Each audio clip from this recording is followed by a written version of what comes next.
Hello and welcome to Film Seizure. I am one of your hosts, Chuck. I'm joined, as always, by Jason Oliver. Say hi, Jason. Hello, hello, hello. And Jeff Arbuckle. Coincidentally, I'm also here. Yes, it is a coincidence, right? Right. These things just sometimes happen. Yeah, sometimes they happen. Ricky Jay just sometimes happens to narrate what goes on in life. This is something that happens. It just is, yeah. And the movie that he is narrating, which is not a movie, right, is Magnolia, the 1999.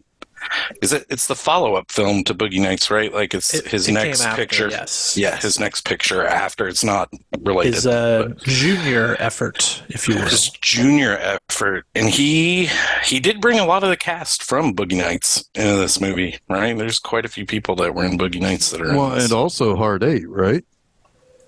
Yeah, that's why it's his junior effort, not his sophomore effort. But no, like a lot of the cast. Oh, yes. Like Philip Baker both. Hall was in, and John C. Reilly were both in Hard Eight, correct. And Melora Walters. She was in Hard Eight. Yeah, so Magnolia, a giant ensemble cast of a film from 1999. I don't know. I had not seen this movie in, hey, I say this all the time, like 25 years probably, since it came out, and then I rented it, probably watched it once in California, and then have not revisited it. I will. No, you're all right. I will say your toes. It's good. We're good. We're good. I don't think I got it 25 years ago, or I might have watched it more over the last 25 years. I think I got it when I saw it, but it didn't have the emotional resonance when Maybe that's a fair way to say it. Than it did when I saw it now.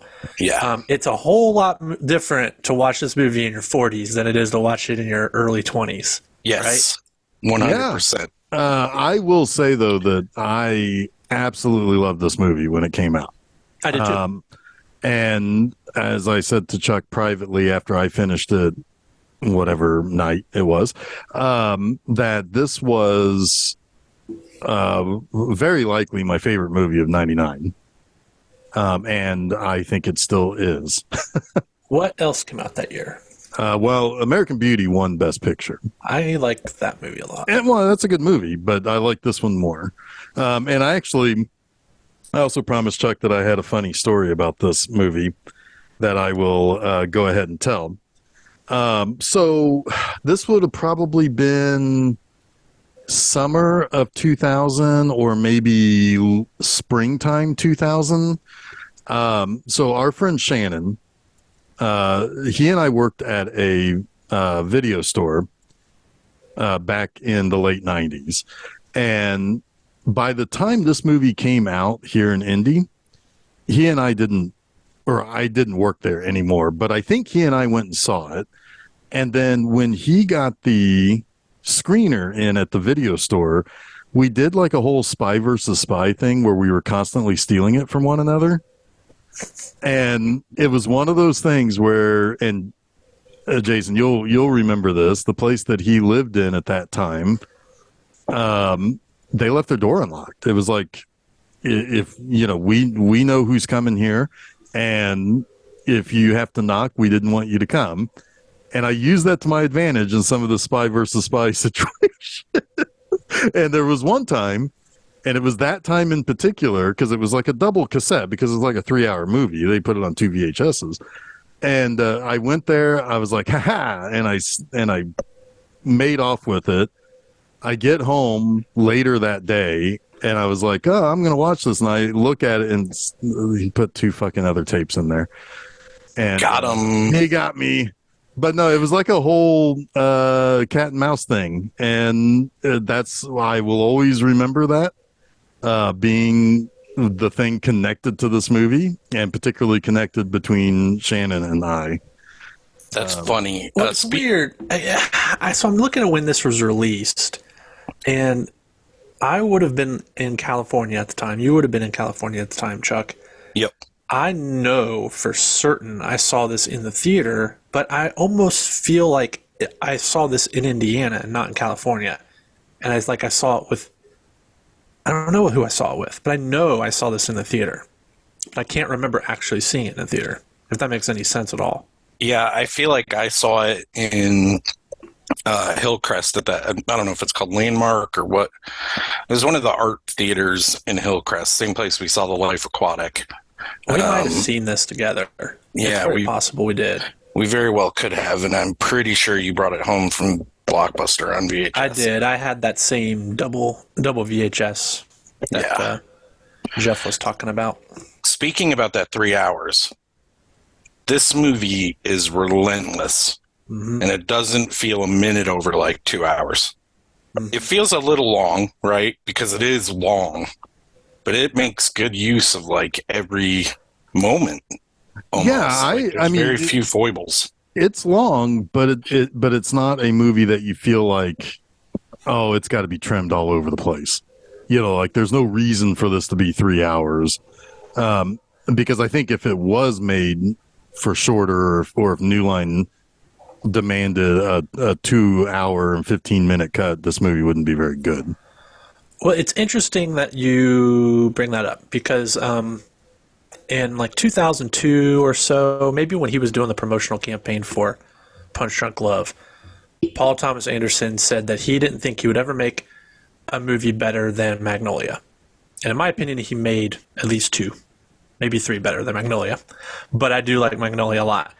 He also said years and years later on Mark Maron's podcast that Magnolia is way too fucking long and he would cut it all over the place. He said there's at least 2 or 3 like stories he could cut out easily. At least 20 minutes, he said. So that's kind of funny. I mean, okay, 20 minutes, maybe, sure. It's like, yeah, but I mean, I'm saying like if it was like demanded to be an hour shorter, whew, I don't know, man. Well, that was the other thing. He also said that, yeah, the only reason he got this movie made was because of Boogie Nights and he had Final Cut. Yeah. Yep. Makes sense. I mean, and it made money. I mean, it probably didn't make its promotional budget back, but at least not at the box office. But it did make more than its budget at the box office, which is pretty surprising. I don't think you release this movie today and makes even close to $48.5 million. No, because a 3-hour movie did get released in the last year that is ambitiously long, and it bombed hard. Babylon? Yes. Yeah. So, and there is something, I mean, I would even say that there are comparisons to those two movies, not just in their length, but in the fact that there are a lot of characters you don't like, or you struggle to like. For the most part, in Magnolia, it's weird you like the wrong people for half the movie. Yeah, well, that was one thing I was also going to say too, is that, and this is a weird thing to say, but I think that this is kind of a beautifully ugly movie. Well, I think I told you it's perfectly imperfect, right? Or imperfectly right. Perfect. Yeah. Yes, and a lot of it is because the characters are. It's rough, man. It's rough to be around these characters because they're going through like really bad things. That's why I think the pacing is so good in this movie, because if it slowed down at any moment like too much, you'd start to feel that hatred. Like I never had the chance almost to get into a mode where I could reflect on why I hated this person. And then they unload on you at the end, you do have time, right? Like, yes. I don't know. Well, yeah, I mean, when the movie does come to a dead halt for a sing-along, you feel the weight of what they're dealing with. And it's hard, man. It's a hard moment. That moment astonishes me so much every time I say, and granted, it's only been like 3 or 4 times.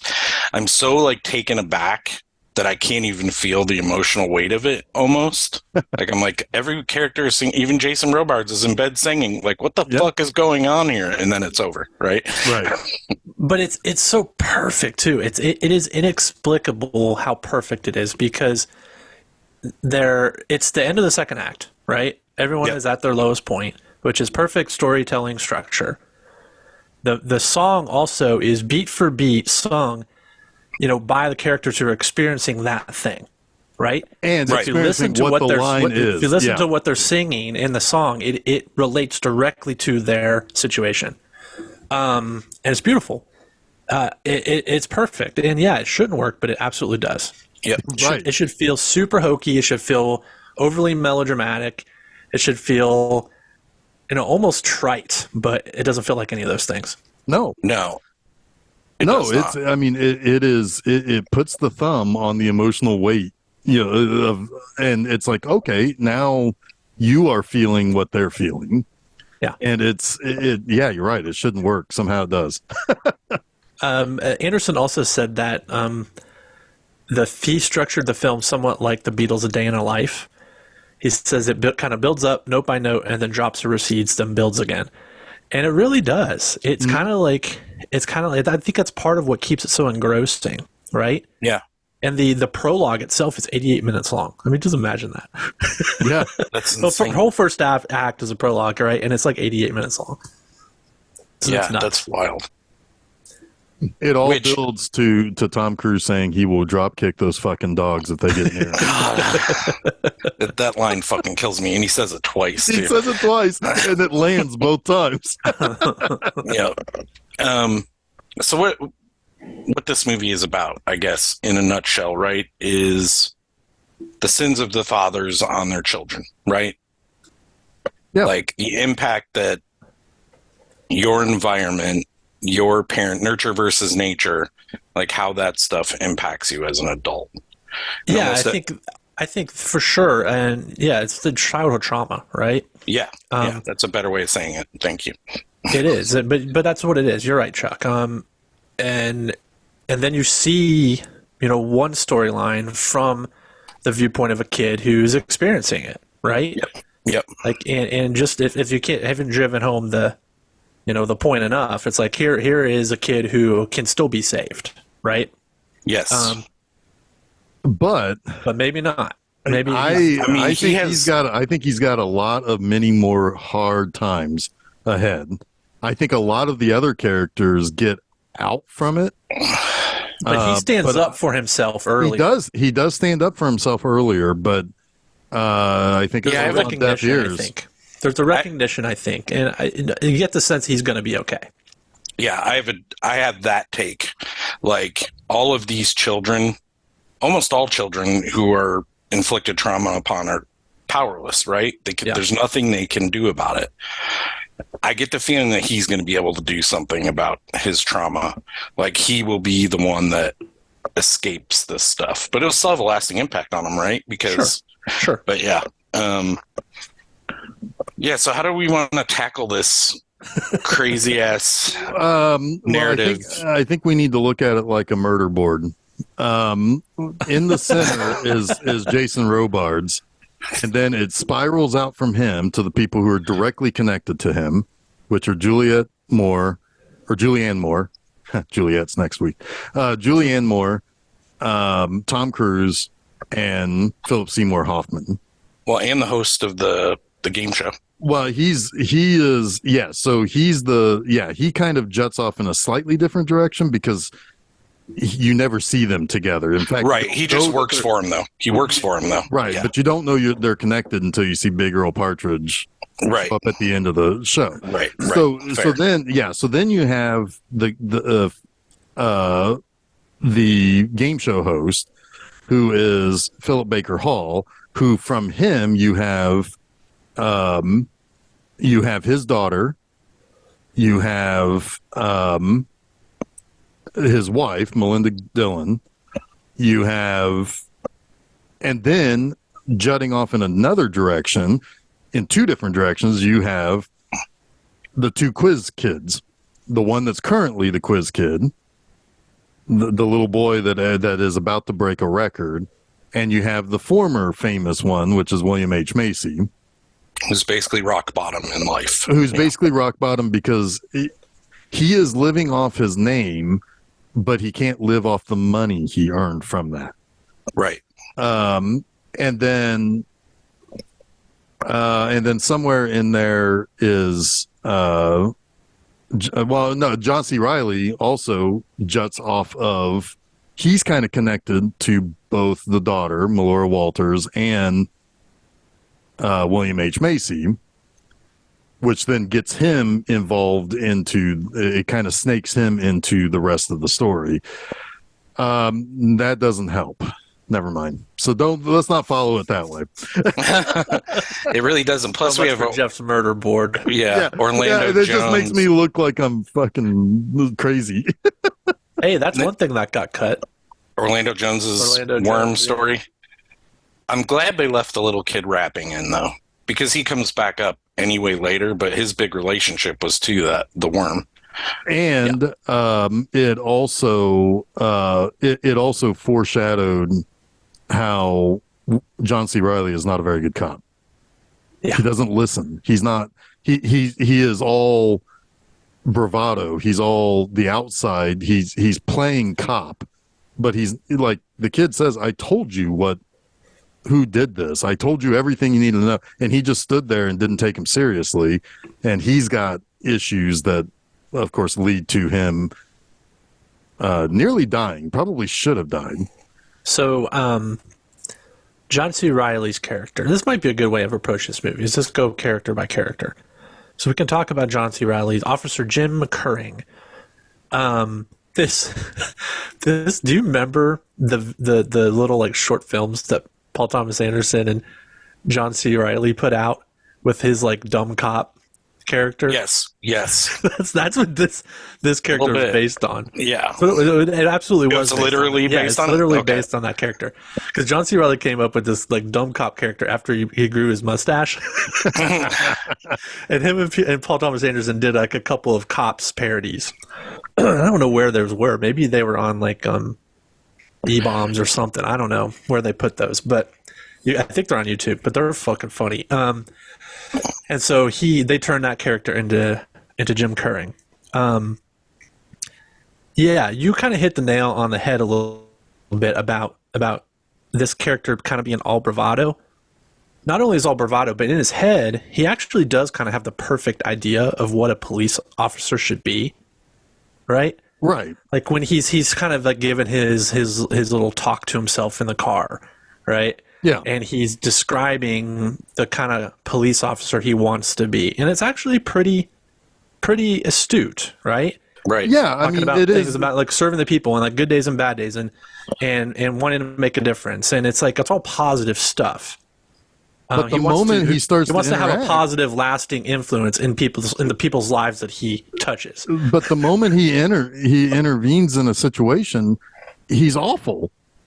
He's the guy. He's the cop in Greenwood that will pull you over at 11:58 and I don't know, give you shit for a missing license plate lamp. He doesn't or have any something. emotional intelligence. No, He's kind of like zero.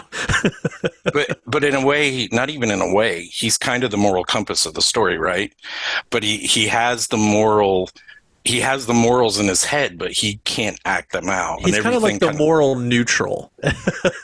I get if you will, right? The way he acts, yes, Yeah. not the way he thinks. Like he thinks morally, but he can't act it out. It's hard to act it out, and I think that's part of why his story is the way it is. And I think part of it too is he's diminished as a cop. We see that happen.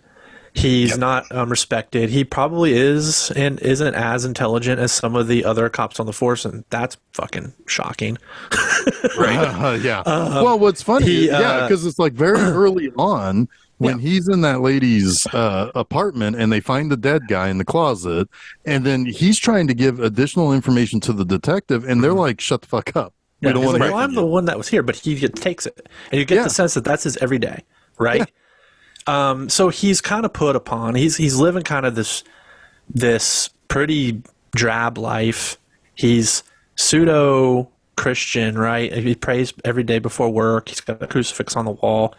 He has got a dating service that he's trying to use online. It's like phone dating, basically. Yep. Oh And it yeah, doesn't like seem the to old be going anywhere. mailbox. He's like desperate for connection. Yeah.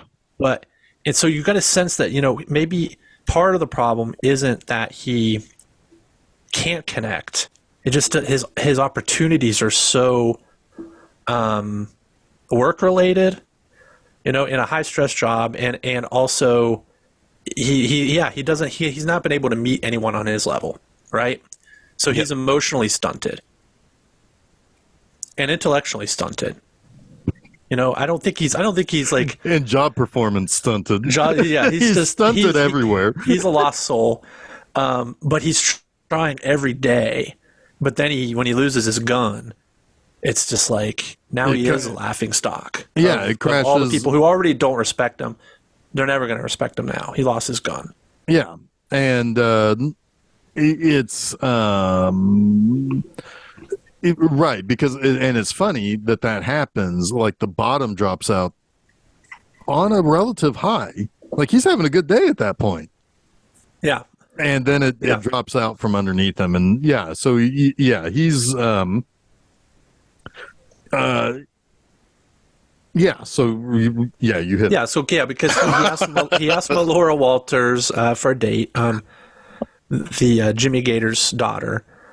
She agrees, really just to kind of get rid of him, right? But she kind of wants to get rid of him. She just done a line of coke. Well, yes, after but she reopened the door, or before she reopened the door. Yeah, but at the same time, she's not exactly trying to make excuses to get rid of him. Really. I mean, if you just take everything that happens with her at face value, she runs out on him at the bar. True. That is she's true. Definitely trying to get rid of him. But it's not because of him that she's doing it, right? Like that remains to be seen until later. The Gators situation, her and her dad, her and Jimmy Gator. Philip Baker Hall.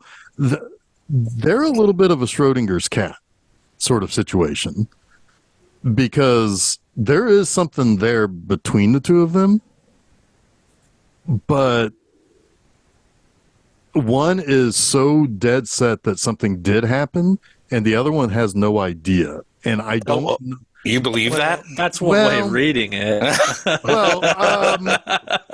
He totally 1,000% knows what happened. Absolutely does. He's deflecting. Absolutely does. I agree that I think he is guilty, but it's so it is set up that he is most of the time drunk, that it's possible that I don't care how much of a drunk you are. I don't think you can repress doing that to your child. I'm sorry. I don't think you can. I have a lot of trouble believing that he doesn't remember.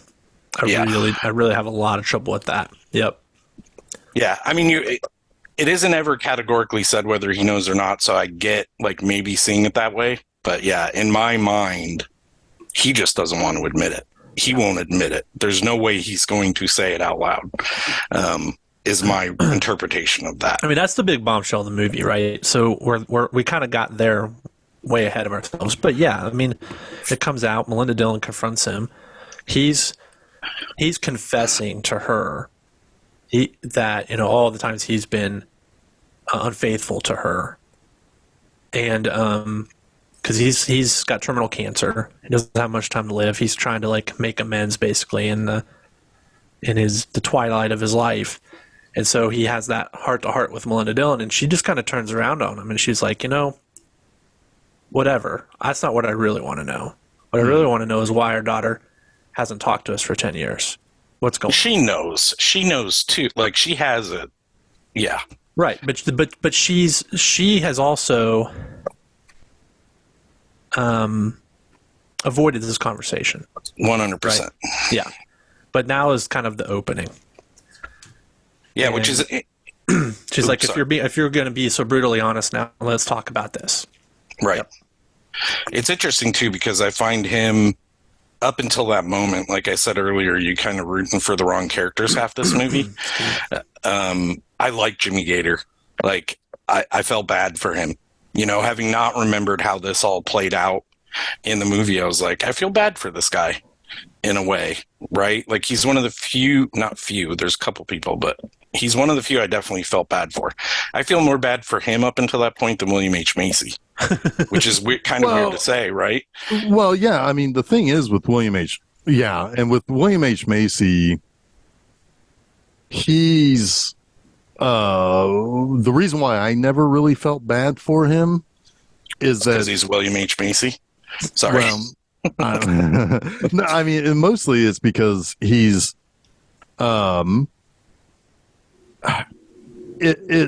he's a scenario where he has never changed. Like you talk about somebody who, like, you don't even. I mean, we don't know how. I mean, this whole story takes place in one day, right? right? Well, no, it's but very I mean, difficult for anyone to change. Right, but at the same time, though, I'm just saying that it's like, okay, he could have done something with his life, even if his parents screwed him over with the money he won on. Yeah, so he is just a loser. I mean, and like he's not exactly a likable loser. Whereas you could kind of say more like Philip Seymour Hoffman is just this kind of normal guy who Philip Seymour Hoffman or John C. Reilly. No, well, Philip Seymour Hoffman, well, both John C. Reilly and Philip Seymour Hoffman are very normal people trying to do the right thing. Now, one is doing there's not better one at that. there's not one unlikable thing about Philip Seymour Hoffman. Right. It's like he's doing everything. I mean, if you that want a he moral can. center, he's it. Right. He's the John C. angel, Reilly, right? Yeah. John C. Reilly wants to do the right thing. He just can't. He can't. And he's I mean, I guess you could say John C. Reilly is the opposite of William H. Macy, because William H. Macy should be smart enough and have the ability to do the right thing, but consistently doesn't do the right thing. Yeah, I don't know John C. that. Reilly is the one who is trying to always do the right thing, but just isn't mentally capable of doing it. Well, all you can assume for, why can't I remember his name? Well, Quiz Kid Donnie Smith. All you can assume from him is that he had no childhood whatsoever. He did not grow up smart, like street smart. He has no understanding of the world because all he ever spent his time on was books. Right. You kind of look at him through the other kid's lens. Yep. To the nth degree or whatever, but I don't think William H. Macy has that kind of smarts that it takes to turn your life around, because 20 years of his life was robbed from him, or however long, because he was constantly being pushed and forced by his parents and then dumped without any money. Well, instead of trying to find out who he is and become his own person, he's just lived in self-loathing. Yeah. Well, he wants to become the bartender. This is kind of a weird comparison to make, but it's like he's kind of like the Will Wheaton of the movie, right? Except if Will Wheaton, stopped feeling sorry for himself, or didn't stop feeling sorry for himself, and get his shit together, right? Right. I mean, he's always just felt sorry for himself, and I think that the moment that the frogs fall and break. Now we're getting way ahead of ourselves. I know, but we're not. That's a big moment for him. It's probably the biggest moment for him than it is any of the other characters. And that's also a really big moment for John C. Reilly, because he can finally make that choice, right? It's about. And he does somebody real good instead of maybe making their day worse. That's what's funny about this movie, right? Because you talked about the frog. So the beginning of the movie sets up like there is no coincidence, almost, right? It's the way the story is being told. This story totally kind of disproves that, the way it runs. Yeah. But the fact that the frogs rained down and William H. Macy fell down was the coincidence that they needed to put them both together. Right? Like John C. Reilly needed him as much as William H. Macy needed him. Mm-hmm. And it kind of like, those two, like John C. Reilly probably wouldn't make the choice he made a little bit later to end the film. And William H. Macy probably wouldn't. have gotten to put the money back, right? Right. Or anything like that. He probably would've- wanted to, but he wouldn't have been able to. Right. Yeah. Yeah. Yeah, because the whole reason why he falls is because, geez, we're all over the place. But Yeah, it's okay. The but movie's yeah, all over the place. it kind of is. Yeah. Yeah, because William H. Macy plans to rip off his boss, Alfred Molina, because they fired him for being not worth his name, basically. They hired him to try to sell products. Right. But he couldn't using even his close name. deals. But he couldn't even close deals. Right. And my guess is that he's he's probably unlikable. It's like, Yeah. well, I mean, the thing is, he's unlikable in that scene. Like, yeah. you can tell. Like, you kind of get the sense, oh man, these guys are they feel a little mobbed up, right? Right. Alfred Molina and his goon that's standing behind him. But at the same time, throughout the course of that conversation, you hear about all the opportunities they gave him, all the loans they gave him without interest. Like, They're at the end of the rope. Time and time again, they were giving this Well, guy and he demanded that he didn't get fired, and it's Right. like, who the fuck are you? And then he called him a fucking asshole, and it's like, man, dude, Yeah. you know, And you kind of aren't really putting your best foot forward here. Well, and Even also during this whole firing, the guy that's standing behind Molina is like, "You don't need braces. You're fine. You don't." Right. Like they're still Right. supportive. which is Right. funny Of because Is that a good idea? That one time you got struck by lightning. Which, yeah, he was struck by lightning. We found, we do, but there also, it's like in the whole beginning of his story, we first meet him in the dentist chair, so they're kind of using him to get paid to give him something he doesn't need. Yep. But the two dental assistants are like, I bet you can't talk now. Basically, like, yeah, we've heard your fucking stories. Now you can't talk because we've got shit in your mouth. Yeah. Shut the fuck Yeah. up. And so that's probably why you can't land sales, is because he's probably constantly talking about being quiz kid Donnie Yep. fart knocker. Another person who doesn't listen, Exactly. who only talks. Yes. Yep. Which is funny because what does he do to Henry Gibson? He only talks at him. Uh-huh. And Henry Gibson is like, you think he's an asshole, but no, the asshole is the guy just talking at him. Certainly. But anyway, yeah, it's like they're giving you the little hint there that this guy's an asshole. And then, like an idiot, he drives into that's another thing. He drives into the fucking the electronics store that he works at. Yeah. He drives into it. Yeah. And it's not like the car doesn't work. He just doesn't stop. Yeah. Yeah. He's just a big old failure all around. He's a loser. Yeah. I mean, that's just what he is. And now granted, maybe he's not to blame for being the loser that he is. But at the same time, that's what he is. Right. And it's why there's that hopefulness with his character where he's still kind of at his lowest point, right? Like, but it could have been lower. Oh, he could have been in jail. If he weren't able to put that money back, if John C. Reilly didn't give him that opportunity, it could be worse for him. And you hope that there's that recognition. He already tried to put the money back, right? Yeah. And he was thwarted by the frogs. I want to be thwarted by frogs someday. But he was also helped by them in maybe a more significant way. Well, yeah, and like you don't hear too much of what John C. Reilly says for the rest of the movie because it's under the music. Oh my goodness! You know, he's just talking at him so much when he's putting the money in the safe. Oh my god, yeah. But what's important is when he puts him in this car, and he's like, call me, I'll get you set up with my dentist. Yeah. Exactly. And then right from there, he's talking about doing the right thing. Uh-huh. And that's the end of the narration, because when we see how everybody is, dealing with the conclusion of this really messed up, very bad day. But you don't hear exactly what he's saying to Melora Walters. I put I put the captions on because he's saying it. It's in the soundtrack.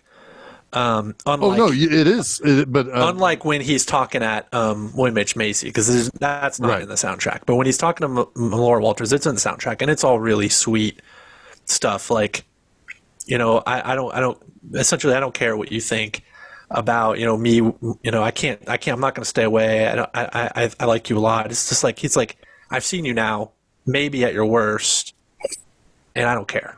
Yeah. I want to be here for you. I'm going to be here for you. It's really sweet. And that's, you know. I went to the bathroom and you guys got to the end of the movie already? Yeah, we're done. Did you do that? No, we didn't. Everything is circling. we were there. we were closing out the whole William H. Macy and John C. Reilly, like, just. But I won't talk about the talking at very him. end yet. I won't talk about the very end. Like the last thing, which I Right, think is right. important to save. Yes. Save. It's What about Jason Robards? Should we so talk about Jason. him? Yeah, so Yeah. Jason Robards is somebody else that you feel kind of sorry for until you realize that he did some pretty bad things. And you know, it's kind of funny because the opposite angle of that is Julianne Moore. I didn't Yeah. feel sorry for her until she finally lets loose and she says, I'm not worthy of the, like, things changed and I feel bad. When she has a conversation with Michael Murphy, the lawyer. Yeah, Yeah. And that's and definitely that- her moment. That's such a Right. good scene. it is. I mean, I told Chuck, it's like, I imagine Paul Thomas Anderson is like, okay, we need you at a 10. And she's like, I'm coming to 27 for the whole movie. And she does. She is She's way almost over too the much. She's almost too much. Like one of the few acting top. But jobs in this that I'm like, okay, you could tone it back a little, but I get why she's Right. doing what she's doing. and to be honest with you, But her I shut the was- fuck up monologue. yeah, is- that's right on, because it's like, fuck these guys. yeah, if that's a- good. That's good, man. No, but I'm talking about like when she's telling With Michael Michael Murphy Murphy. to shut the fuck up. Oh, yeah. And she yeah. tells him how, and about a dozen different tones and inflections. Oh my god, it's good. Yeah. It's real. Well, no, good. that's good. But like, I was right there with her at the pharmacy. Yeah. It's like, Yeah. fuck Well, these absolutely. guys. Oh yeah. It's like, suck her dick. There's a That was problem. a young Pat Healy. Did you notice that? Pat Healy, the young pharmacist. Yes, I did notice that. But I had a question about that scene too, because the prescription probably wasn't written for her. So I don't know why this guy was going off on her. It was written for her father. Not father. For her husband. Husband. Or for her husband, excuse me. It was written, but it was written for her husband. So this whole rigmarole that they go through there doesn't even make sense. Well, I think that the liquid morphine was written for her husband, but she's still picking it up with Xanax and the other thing. right, I Right. get that. But still, it's like- She has probably got the prescription for the Xanax and the other thing because, yeah, she's probably, like you said, the upper is like bouncing out the Xanax or whatever. Or right, Yeah. right. Yeah. Well, it's not Xanax. It's Prozac. Which, Prozac. It was Prozac and some kind of and an upper. Yeah. an upper. Yeah, exactly. Yeah. But no, you're right, Chuck. But at the same time, she's able to pick it up because she's the wife of. Well, she would be the ultimate guardian at that point. Yeah. But that guy never. I mean, the pharmacists were stupid. That's kind of it's a fun scene, but it's kind of a stupid reason that the scene happened, because pharmacists should never do that, one. And two, they weren't all written for her, which would dredge up some kind of concern, right? Like, Yeah. that's one of my few problems with this movie. I was like, this doesn't even make sense why it's happening right now. Well, Yeah, it's the other thing too is like she's also kind of emotionally on edge, and She probably looks like She she's is- taking she's- all the drugs. she looks. Right. She looks. she amped. looks a little strung out. Yeah. She looks a little. In fact, and she's just tired. Up until that moment too, I wasn't sure. I wasn't sure if she was or wasn't conning her doctors for the morphine. Right? Oh, I felt like she was 100%. Yeah. Well, That's I what felt I that. felt. I So- felt that so- way when so she you're- so snatched you've already- the one. You've already judged her. I've already judged her. Well, we might It's say the that the scene. pharmacist shouldn't. Well, hold but- on, though. We have way more context. Not really. than this pharmacist does. Well, no. Well, we not do, but we've seen her like go to all she two has different done. doctors to get the scripts. That's what I'm All saying. she's- We've seen her. Well, hold on. I'm trying to make a point still. We've seen her.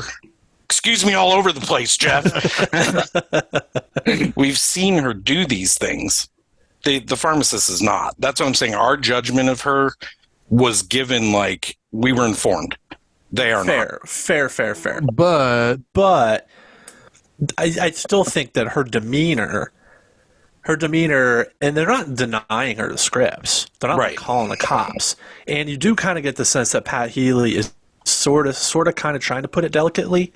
Like, I don't know if this is on the up and up, but it looks good enough, and I am trying to be the pharmacist and tell you, hey, you can't mix these drugs, right? Then just say that. That's what a Because that pharmacist really should is what a say. pharmacist is supposed to do. But yeah, he's also young, and maybe he's seen some shit. I don't know, Chuck. I'm trying to give him a little bit of the benefit of the doubt. In reality, it's unimportant, Yeah. right? Like it's unimportant to the grand scheme of the story. It just annoyed me a little bit. That's all. well, here's how I was judging her. Because now we're going to drag this out too long because I had to wait for this moment. Anyway, no, this is how, I mean, like, first of all, the first time we saw her, she blows right past Philip Seymour Hoffman's like, I've got shit to do. I'll be back later. She takes off. Then she shows up at her psychiatrist and he's like, yeah, I understand that and she's like pacing back and forth. And he's like, yeah, you're not, I get it. He writes something. She snatches it out of his hand. And before he finishes the sentence, she's out the door. Right. That right there was all the suspicion I need. Is like, what is she doing? Is she getting something for herself, or is she trying to kill Jason Robards? Right. But Chuck's point is sound because he's like, we have all of this fair. context. We have all these additional reasons because we've been manipulated to mistrust her. Right. Well, but all and of that. the pharmacist doesn't have any of that other than what's on the face, on the surface. But before she gets there, they judge her in the same way. But before she gets there, we've already had the scene with the lawyer. She's already been redeemed. So now we're on her side. Right. That's fair. Yep. So now we're kind of like also looking to yeah, we are on her side. No, I think she sees the lawyer later. I thought she did too, but No, Yeah, she because sees she the goes lawyer straight in the- home. She goes straight home from or straight to that parking lot from the lawyers. No, she went to the she lawyer. comes home. She went She to the comes home and she lawyer, leaves. went to the pharmacist, went home with the drugs, Yeah. and then And then to the leaves. parking, and then leaves again because she's going to Right. kill herself at that point. Yeah. Good Yeah, point. you're right, Jeff. It's so hard yes, to- we it's hard to are put we it are in Because then, like, she goes to we the are then pharmacist manipulated at to be nighttime. on her side and to agree with her when the pharmacists are hassling her. Yeah. Right. Yep. Yeah, because that's, I mean, like, because if that had happened out of order, then I would have still thought she's trying to kill Jason Robards. Right. Or just get high. Yeah. I was thinking more trying to kill him. No, see, it says Linda collects his prescriptions while he's cared for by nurse Phil Parma. Linda goes to see Earl's lawyer afterwards. Oh, so she picks up. Okay. Well then, all right. I thought it would happen the other way around. Oh, I'm reading the plot, so unless it's mixed up on here, I'm pretty sure she goes to the pharmacist first. But it doesn't matter, I guess. It does, but we're not going to be able to figure it out now.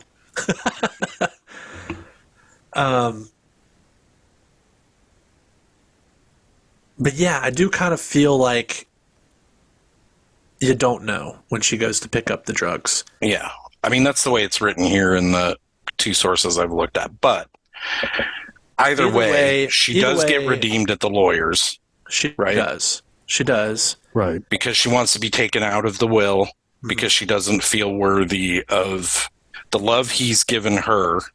Right. Because Which is she's funny because we find out what a piece of shit he is in that time when she's Yeah. starting to spiral out, because we hear TJ Mackey's story.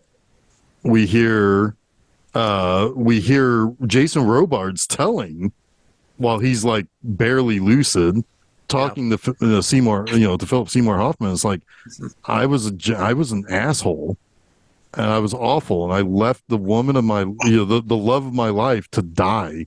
Yeah.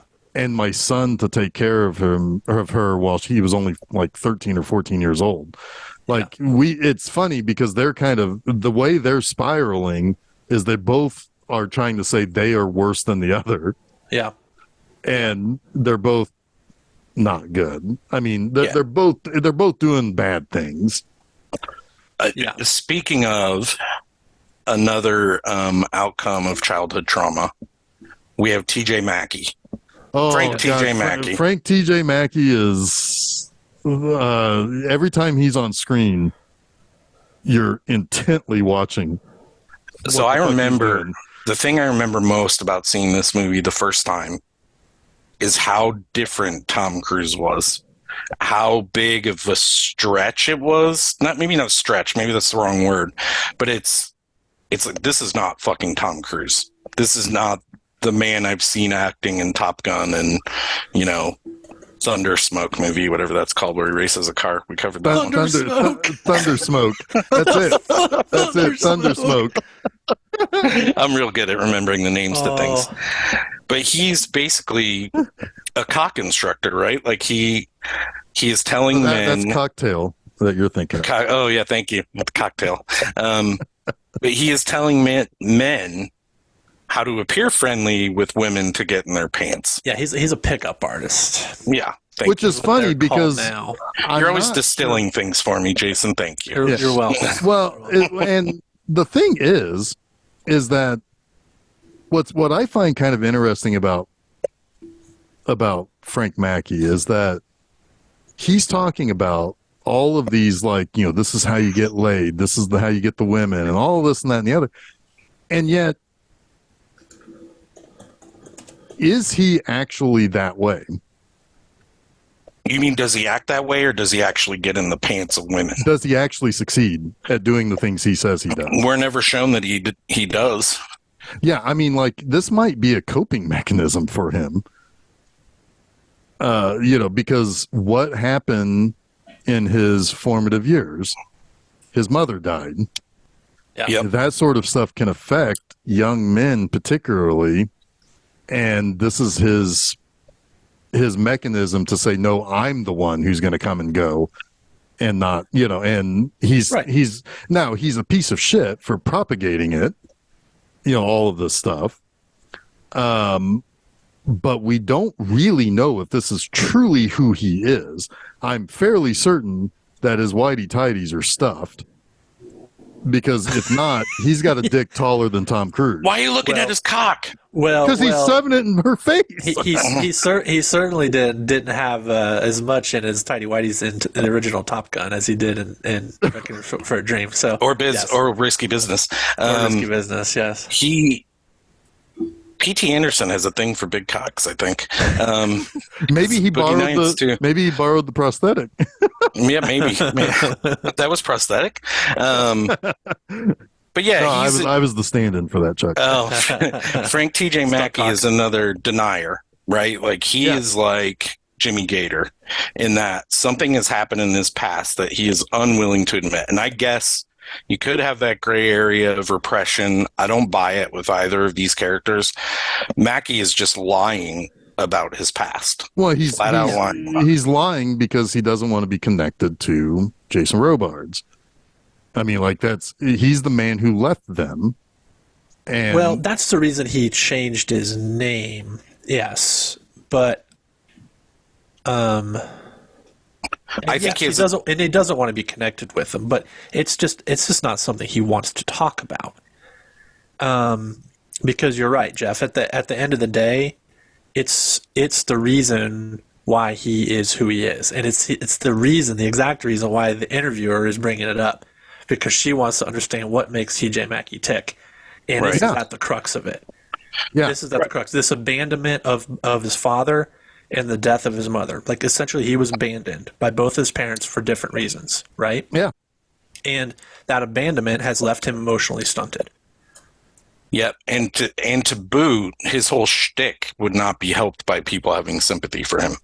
Absolutely. Right. No, absolutely. There's right. no room That's for absolutely sympathy for the man. Yeah, right. no, that's He doesn't. Yeah, because in his mind, that's a that weakness that he that's is. pussy girl shit.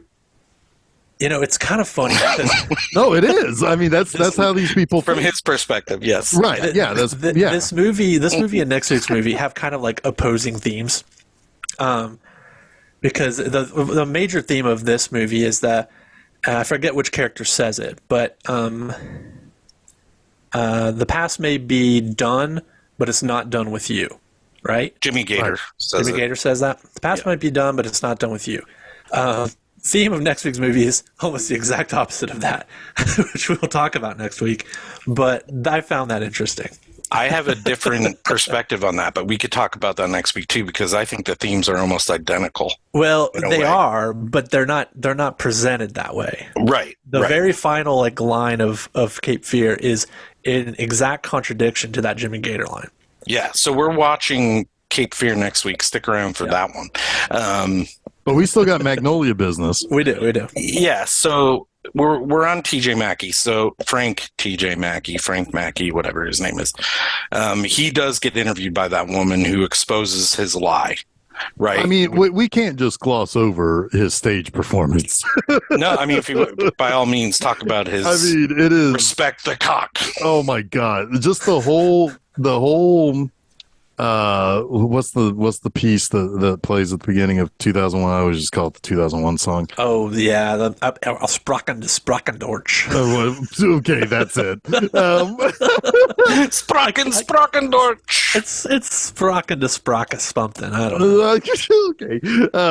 But anyway, but him like just standing there backlit with like his arms out, like in a weird gait, and then it goes into flexing, and then it's like you got to respect the cock and tame the cunt.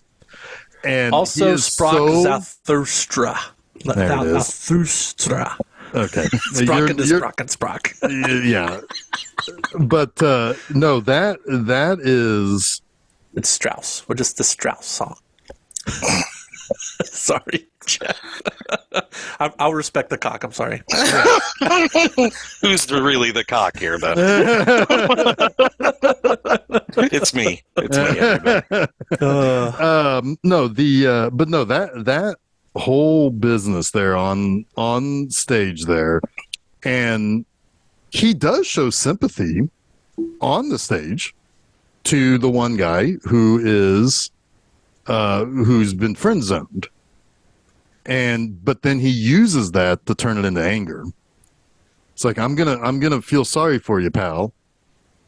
But Denise, she's gonna get hers, and he boils the blood on that. But all of that shit he does on stage. I mean, yes, he does have a pretty epic breakdown later. Yes, he does silently judge the lady, but it's all that shit on stage that gets you an Oscar nomination. And yeah, his breakdown actually I thought was one of the lesser moments in the movie. Yeah. His like kind of convulsive breakdown I thought was a little fake. But all the stuff on stage, yeah, it's pretty that's Oscar worthy, man. pretty crazy stuff. You know what's weird about that? Sometimes for a while anyway, I got his performance as Frank T.J. Mackey and what's his name? Christopher McDonald's performance in Requiem for a Dream as Tappy Tibbins. Oh yeah. Up. Tappy Tibbins is kind of like a Tim Robbins, like the snake oil diet guru guy in Requiem for a Dream that Ellen Burstyn is like obsessed with. Yeah. Well, and they're very much the same kind of like magnetic personality. It's Tony Robbins. What did I say?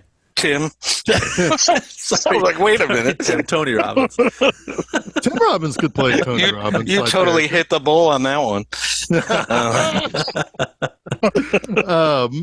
No, that performance came a year later, and they're very similar in some ways. Yeah. Well, Frank Mackey is a snake oil salesman. Right. He's selling fake confidence, and all of those guys are going to go out on the street because they're not fucking Tom Cruise, and they're going to fucking fail. And we don't even know if Tom Cruise actually lives by his own privately, we don't know if he lives by his Right. own, Right. his they're own credo. TV con men for sure. Yeah. Like Tappy Tibbins is kind of the Dr. Oz of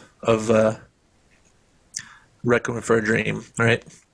Yes. But So yeah. Anyway, Yeah. Chuck, where are we? So at? that narrative with Mackie, right? He is the son of Earl Partridge, as we've said. And on Earl Partridge's deathbed, he death rattles to Philip Seymour Hoffman about Frank He's got a Mackie. son. Yeah, he's got a He's son. got a son. He's changed his name. Yep. And that whole thing, like, Philip Seymour Hoffman is, my God, can you have a better performance in a movie? He is so good in this. Well, Like, even when he not takes, good? he's never not good, but this is like, you watch this performance and you're just like, that's why he was respected as such a great actor, right? Like, it's all there. Like, even when he takes the invisible piece of paper from Jason Robards, like, I'll hold on to this for you. Mm-hmm. It's so, like, perfect the way he, like, sits down and puts it in his pocket and everything. It's just like, my God, When everything he this fake lights, fakes the lighter, Yeah. even makes the sound. Yeah. He's just really good in this. So there's a character we haven't really discussed yet a lot, is his character, which is it Phil Parma? Is that his name? Or do I have him mixed up with somebody else? Yeah, You that's got Phil that right. Parma. Phil Parma. Yeah. So Philip Seymour Hoffman's character, gets this note, right? Or fake imaginary note, but it's really like his Earl Partridge requesting with his dying breath to bring his son back. So he calls Pink Dot in, like, one of my favorite scenes in the movie, where he orders cigarettes and whatever, a loaf of bread, milk, and then he gets the 3 magazines, and then the girl's like, do you still want the other stuff? Yeah. Well, yeah, because his reaction is like, so he's like, so you got a Playboy there? Yeah. She's like, Yeah. and she's like, yeah. He's like, oh, really? All right, cool. I'll take one of those. And then he's like, Penthouse? And then she starts getting softer. She's like, yeah. And he's like, oh, okay, you got that one too. What about Hustler? And then she's like whispering at that one, like, yeah. And he's like, really? You've got that one? Which is funny because that whole scene, it kind of put me off kilter a little bit. I'm like, is he really getting, like, is he just going to sit around and read porn while this old man is dying? Right. But in reality, he's getting the magazine. While he eats a cheese sandwich too. Yeah, well, he eats a cheese And they sandwich. Peanut previously butter. had a conversation too about like, women, right? Because hadn't Jason Robards, he was like, He's like, get yourself a woman. and ask him, basically asking him if he had those kinds of urges in an old man-y kind of way, right? And he's like, yeah, I do. And then all of a sudden he's ordering porn. Yeah. Yes. Like, wow, did I get him aroused? That's weird. But in reality, he wants the number because he doesn't know how to get a hold of Frank Mackie. Right. He wants the number, which he assumes would be sold via Playboy, Hustler, And he gets it in Hustler. Yep. Yeah. Yep. He's right. He was right. Yep. And he calls. Then that conversation with the operator for the search and destroy, which is the Yeah. It was 1-800 Tame Her, yes, which was a real number for a while. You could call it, and there was a TJ Mackey. I remember that recording of his. That's sales pitch. Yeah, hilarious. Yep. It's what you hear when he's on hold. Yep. Yeah, I remember that. That's awesome. But yeah, so like then he's like calling the guy and he's like, so it's like, man, I'm trying to get a hold of Frank Mackie. And it's like, and the guy's like, yeah, no, we just do the orders here, pal. And he's like, can I tell you the story? It's gonna sound really weird. And then like he starts talking about it and the guy's like silent.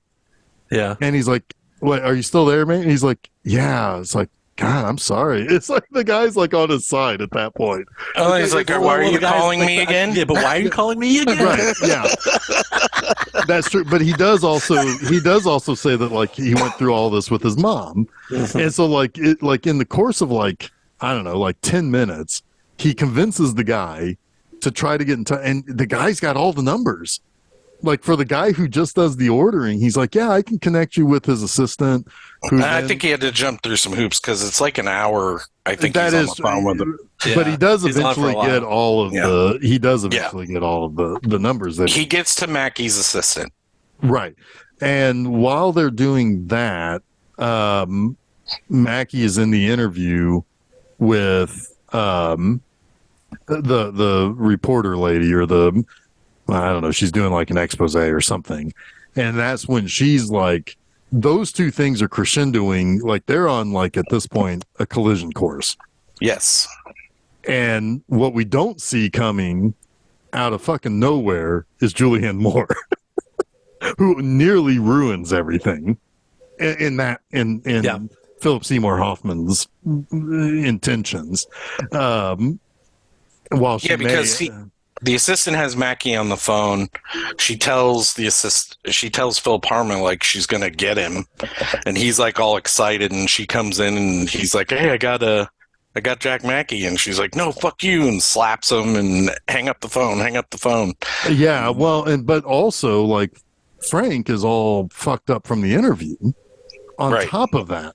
So it's like these things are, and then like when she slaps the phone out of his hand, or slaps him and then forces him to hang up and everything, right after that he's like, "No, fuck that," and he hangs up on his assistant. So there are no coincidences, Jeff. There are no coincidences. This is on the heels of this interviewer exposing him, and yeah.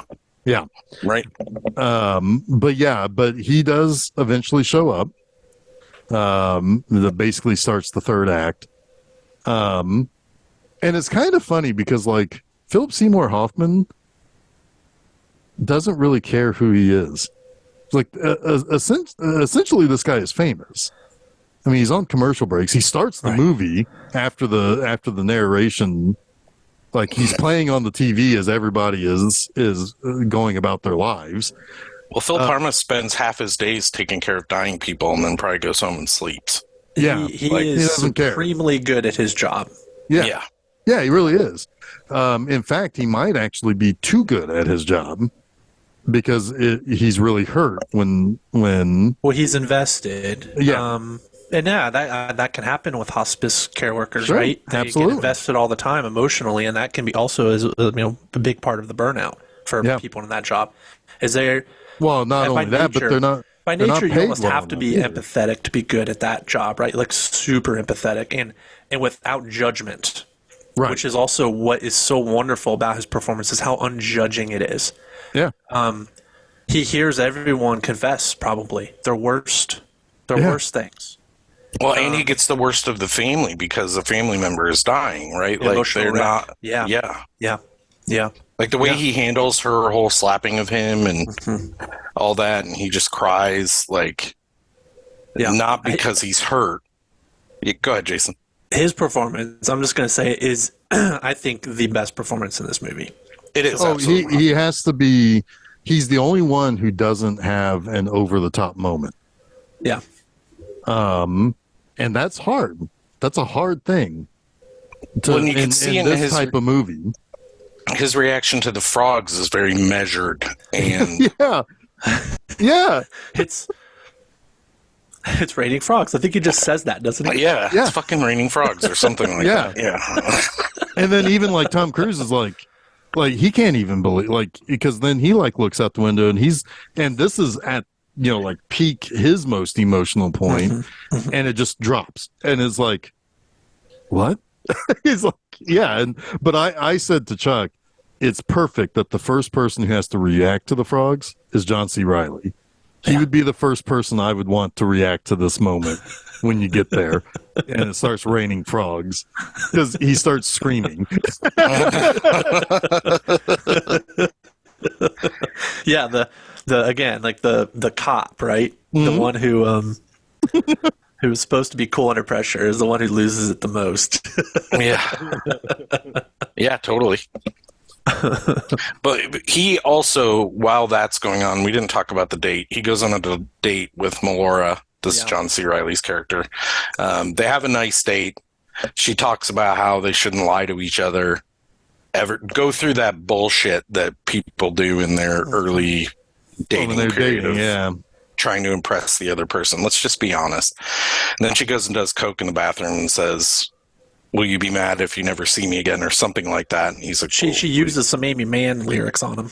yeah, yeah. And then she just Well, that's what because that's what she has blaring all day, all the time. Yeah. Yeah, and she says, she basically, she's looking for a reason to bail because she doesn't believe that she deserves anything good, right? Yeah. She has zero self-worth. So she's because the first time you see her, she just was like, she's just picking up a guy and fucking him.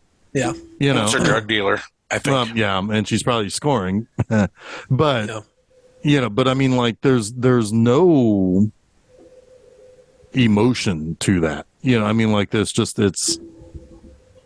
she's like dead inside. Mm-hmm.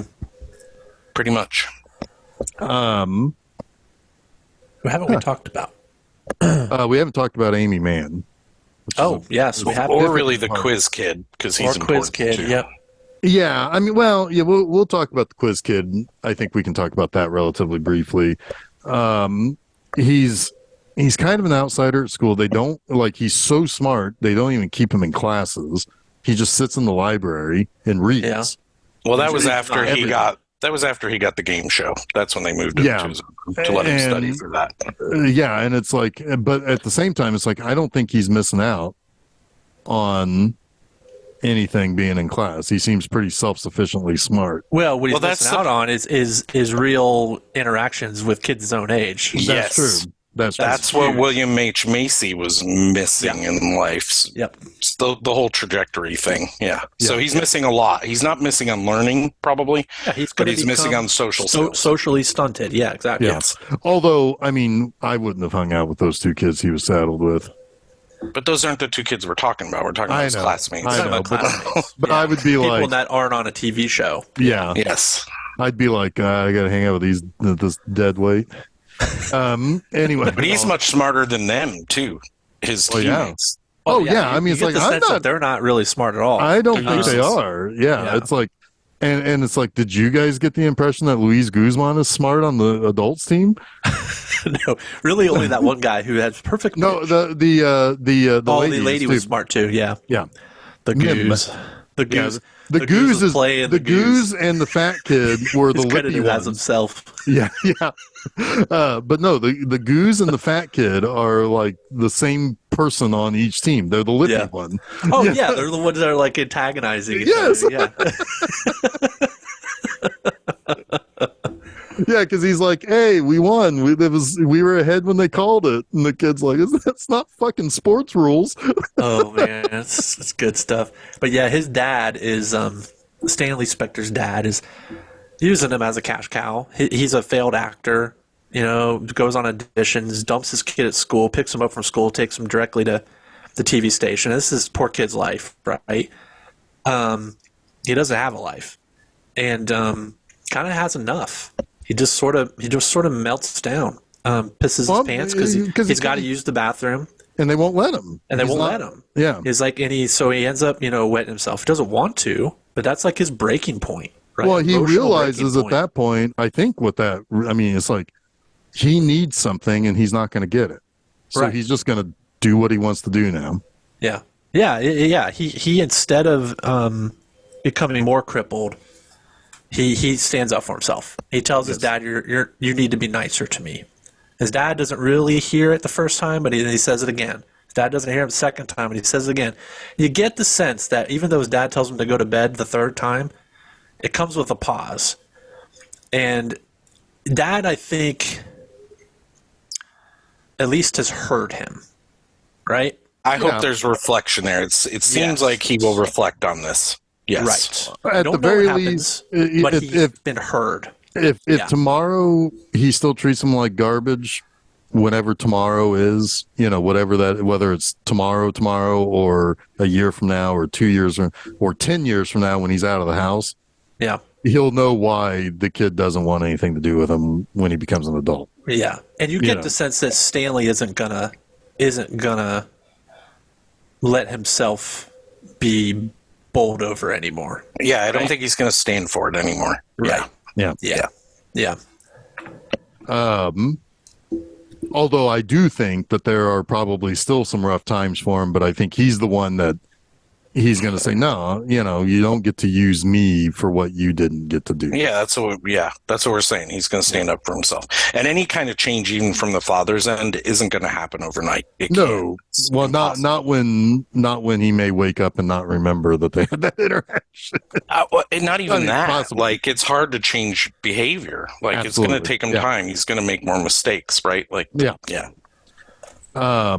But yes, you're right. He draws a line, and that's no, and and so I mean, like he is the character that can still change. He's the one who can change his outcome and not become these adults who are all messed up in some way, shape, or form. Although I would also almost say that the Tom Cruise character had a lot of stuff put on him that he couldn't, that he's not going to be able to control a lot of that at the age that those things happen to him. I don't think, with the exception of the people who are dead or dying, that it's too late for anyone. Well, no, it's not. And Tom Cruise going to the hospital to see Julianne Moore, there is a little bit of hope there that there can be some healing between the two of them. That's what I'm saying. Like, I don't think it's too late for any of them. But I'm saying that, like, the reason why a lot of these characters are the way they are is that they didn't stand up for themselves at some point. Well, I'm not sure that Frank could have when things were happening to him as a kid. No, that's what I'm saying. They're powerless. But now, at this point, I mean, that's part of the whole reason the frogs fly down is that it's almost a reset for everybody, right? Yeah, because as adults, they can't control what happens with that. Right, but they can control everything going forward. That's what I'm saying. Like, exactly. William H. Macy, John C. Reilly, the Melora who we're saving for the end, like the little boy, like all of them, every single one of them can change from that moment forward. And I think a lot of them do. I feel like that's the point. But yeah. Well, yeah, because there's mother-daughter reunion too. While it rains frogs. Yes. And it's and they kind of shelter together with this crazy shit happening around them. Melinda Dillon makes her choice. Like, I'm choosing my daughter over my husband. You can die alone. Yep. And he will, just not as quickly as he wanted to. Well, he'll die with Philip Seymour Hoffman, but yeah. Probably. No, Probably. He does. He dies there. Yeah. Philip Seymour Hoffman and Tom Cruise are there. No. I'm talking about Jimmy Gator. Oh, sorry. I thought you went back to Partridge. My bad. No. Big Earl dies. Yeah. But I mean, but no, Jimmy Gator is going to die alone. And yeah, you're probably right with Philip Seymour Hoffman. Yeah, maybe. Maybe.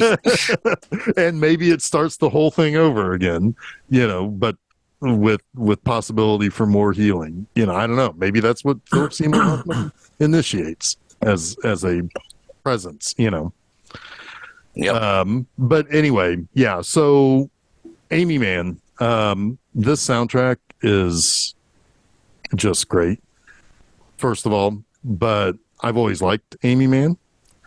There is some unfortunate business after this movie with her, that she kind of had a little bit of an emotional breakdown because the music from this movie became so popular that it put a lot of pressure on her. And that's unfortunate. It probably was about as famous as she probably got for a little while. I mean, she had to perform it at the Oscars. So it's like, a lot of eyeballs were suddenly on her, and it bothered her, and that's unfortunate. I think she ended up having to go to like rehab or something for it. Dang. Yeah. She was pretty. She had that one big song with Till Tuesday.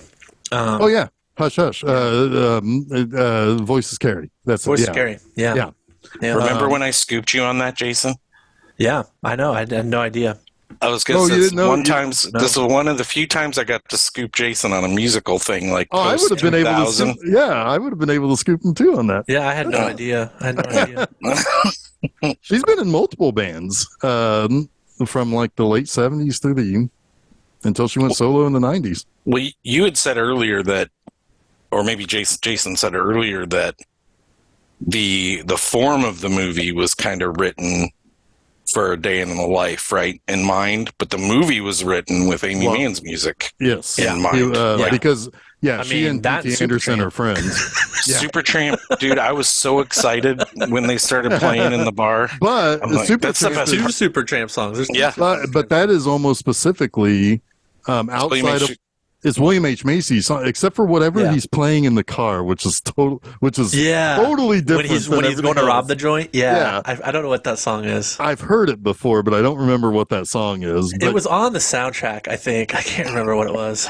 but yeah, it's like, you know, his whole big moment, his big scene in the bar with Hunky braced up, what was his name, Brad or something? Brad. Yeah. And Henry Gibson, and there's a guy, one of the guys at the bar was like a really key character in Supernatural for several seasons. Oh, really? Yeah, I can't think of his name. Well, Henry Gibson, obviously, he's one of the many Altman characters that Paul Thomas Anderson had put in this movie. Him and Michael Murphy, Philip Baker Hall, big Altman guys. It's oh, damn it! No, I can't find them. It's Jim something. Anyway, well, in addition to Amy Mann, but those are the Supertramp moments for him. In addition to Amy Mann, which he wrote the movie to her music essentially. There's also like a couple weird things going on here. First is Charles Fort.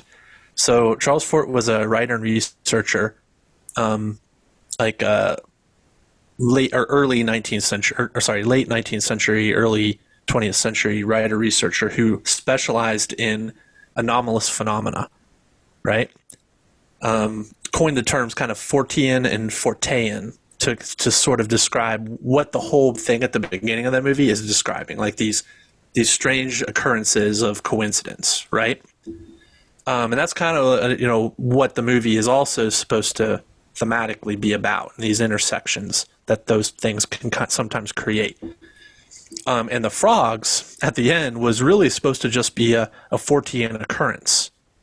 He had no fucking clue until somebody pointed it out before shooting that it's Exodus. It's Right. Exodus 8:2. Yeah, he claims he had no idea before they started shooting that was a thing. And then he looks it up, and the line is, "And if thou refuse to let them go, behold, I will smite all thy borders with frogs." It was one of the plagues that Moses said would happen if the Pharaoh didn't release the Jews into his care to take them out of the land into the promised land of Israel, right? So this is such a weird thing, but I was watching because I had read that there were something like 100 different references to Exodus 8:2 in the movie, and they are fucking everywhere. I was looking while watching it, and there's so many of them, like in little signs. I don't know if you noticed in the crowd. This is one of the more obvious ones, but it's still easy to miss. In the crowd at the game show, so a bunch of people are holding signs. So one of the signs that somebody is holding gets taken away by a showrunner, and the sign is Exodus 8:2. It's on the side of the road. Yeah, it's littered. It's littered with it. It's the wildest thing. So he kind of like didn't write Exodus 8:2 to be a theme, but he just kind of turned it into an Easter egg motif, right? Which is so bizarre. But it also kind of fits as a theme when you think about like to allow yourself to be free, right? To demand to be free of an oppression, right? It's right there. Like, it's kind of weird that it became this accidental theme. Interesting. That's it's pretty biblical. But that's Old Testament, isn't it? That's some Old Testament. Yeah, business. Old Testament. Yeah, no, I really, really, really do like the opening narration that Ricky Jay does with the coincidental stuff. I'm almost surprised that they didn't do the coincidences with Lincoln and Kennedy. Oh yeah, yeah, yeah. But the one that kills me the most is because it's the one they go into way more detail on is the guy jumping off the roof because they even have to fucking diagram the diagram of it. Well, that is a setup. That is a setup, right? Like, strange things can come out of the sky. It's kind of like foreshadowing a little bit there. Oh yeah, and Patton Oswalt, poor Patton Oswalt dies in Delmer. Yeah, he dies in after being scooped up by a plane. Scuba enthusiast / Vegas dealer. Yeah, he's a blackjack dealer. Yeah, I was like, oh my god, it's yeah. Anyway, yeah, Jeff, you didn't catch him, but Clark Gregg is the floor director of the game show. Yep, nice. He has one line in the movie. Can't remember what the line is. It's kind of a throwaway, but he's a very early role for him. The guy I was trying to think of that was in the bar is Jim Beaver. He was a major supporting character on Supernatural. All right. Oh yeah. We have one more essential scene to talk about, right? At the very end. Is there anything we've missed putting stories together? Like in a nutshell, right? It's fathers and their impact on their children. Most of these adults are living out a poor life because their growth was stunted in one way or another, right? And then we have this biblical event, or this Deus Ex. How do you say it? Deus Ex Machina? Yeah.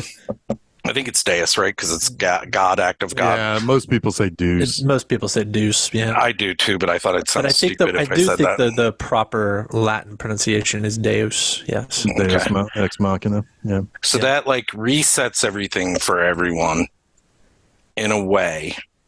And then John C. Reilly decides that he's not going to let the woman run away from him, right?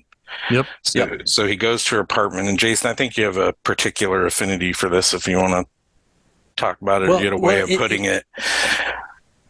The movie is so intense. It's almost like it has its hands around your throat, right? Yeah. The whole time. I mean, it is like you said at the beginning, it's relentless.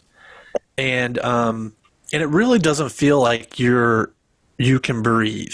It's suffocating at times, like not in a bad way. I'm not trying to make that as a negative, but it is engrossing. It's like when you watch something and you're holding your breath the whole time, right? It's that moment at the end when Claudia, played by Melora Walters, smiles. That kind of just gives you permission to breathe again, and all the air comes back into the room. And it's just that. Again, it's something so simple, almost trite, but perfect punctuation. Well, she even looks at us too. She looks at us. She breaks the fourth wall, right, and gives us permission to hope with her, right? It's just this. It's a beautiful moment. Well, I remember gasping the first time when I saw this movie at that, because it really did feel just like this whole weight had been lifted. Well, and then it's followed by "Save Me," which it's her song. I mean, it's yeah. The reason I recommended this movie was because of that scene. I didn't remember it, but somebody posted on Twitter, I think, of all things, just the still image of her smile and how impactful that was on her. The person who posted it. And I'm like, you know what? I haven't seen that movie in a while. And there were so many people in the comments like, oh my God, this is my favorite. This is a masterpiece. This is whatever, all these great things. I'm like, we should cover that because I remember liking that. I really, really like this movie. A lot. It's interesting too, because that smile for me, not only does it signify that Claudia is going to grow and be okay, every other character that showed signs of growth will also be okay. Agreed. in a way. Like it's like the bloom, the magnolia, right? Like they're all going to open up now, right? Hopefully. So it's a lot of torture. Torture, maybe not, but like you said, it's like being suffocated almost, and then you finally get reprieve, and then you get to think back and think nicer thoughts about where these people's lives will go. It's really good stuff. When she smiles, it's all the characters are going to be okay, but she smiles at you, you're going to be okay, right? Yeah, all that shit that you're holding on to, right? That's bringing you down, like the Amy Mann lyrics. It's not going to stop. It's not going to stop until you give it up, right? You have to let go and move on and grow. And that smile gives you permission to do that too. Yeah. That's I didn't even look at it that way, but it makes total sense that that's why they'd break the fourth wall. And it's interesting too that she breaks the fourth wall because Philip Seymour Hoffman was talking about it. This is the part in the movie where you help me. This is the part, like, this is not a movie. This is your life, right? Like, it's another kind of taking the movie outside of itself kind of moment. Yeah. It's an exceptionally mature movie written by someone who was like 29 years old. Yeah, that's astounding to me. That blows my mind, to be quite honest. Yeah. Yeah. Yeah, it's funny because his most recent movie is extremely immature, in my opinion. Yeah. Feels like a regression. Oof, yeah. A big and it's one. like, how did you do that 23 years? How did you go backwards 23 years? We're talking about Licorice Pizza, if that was obvious. I figured. But for this listening, this movie made me reflect a lot on my relationship with my kids too. Like, there's nothing, I hope nothing in our relationship that's this bad or going to kill them, or make them terrible in life. But it makes me think about how I interact with them, for sure. Yeah. Yeah. Yeah. It does make you want to be a better person, honestly. Yeah. Yeah. Figure out what it is, what are your hang-ups, and do your best every day to be a little bit better, right? Yeah. Magnolia, you make me want to be a better man. Also, Magnolia, you complete me. one more thing. I got a lot more drinking to do. That's a Jimmy Gator line. You guys are both supposed to laugh at that. Sorry. You know what the line I've always remembered from this? I don't know why. But when he says it's not respect the cock. it's the weirdest one. It's when he says that I think I'm going to throw up. I haven't thrown up in 20 years. Every time I get nauseous, I think of that line. Every time. Well, I don't know why. can't because I'm wild. old now, and sometimes I just throw up. It's not been 20 years for me. It's been like 2 weeks, and that sucks. That is kind of a surprising line if you think about him maybe being an alcoholic, which No shit. Yeah. you don't really know, though, that he didn't start drinking heavily until he got diagnosed, too. Like, you don't know that stuff. Well, you don't really know if he didn't start drinking after he, probably messed with his daughter. Not probably. He definitely did. Definitely did. I think it's really weird that that Chuck picked this movie, and then Jeff, by some chance, we're doing an Altman film in the same month. That is interesting. Like that was a total coincidence. But that's pretty wild. Were you thinking Altman when you picked it? No, you weren't thinking, oh yeah, I'm going to throw an Altman movie because we're doing Magnolia. No, because if I was gonna really do, I would have been like Nashville. Well, Nashville's the natural one to pair Right, with this. but it's not going to be Nashville when we close out this month. It's not. But It it's is still gonna be musical Altman. though. It is, and it's it's beloved by Paul from Popeye in Punch Drunk Love. Yeah. So we will, but that's not what we're talking about next week. No, we are no. talking about something totally different next week. Another very intense movie called Cape Fear. We're doing the remake by old Marty. Yes, and this is a movie that starts so fast and does not let up until 20 minutes after the credits. Yeah. It is fairly relentless, too. Yes.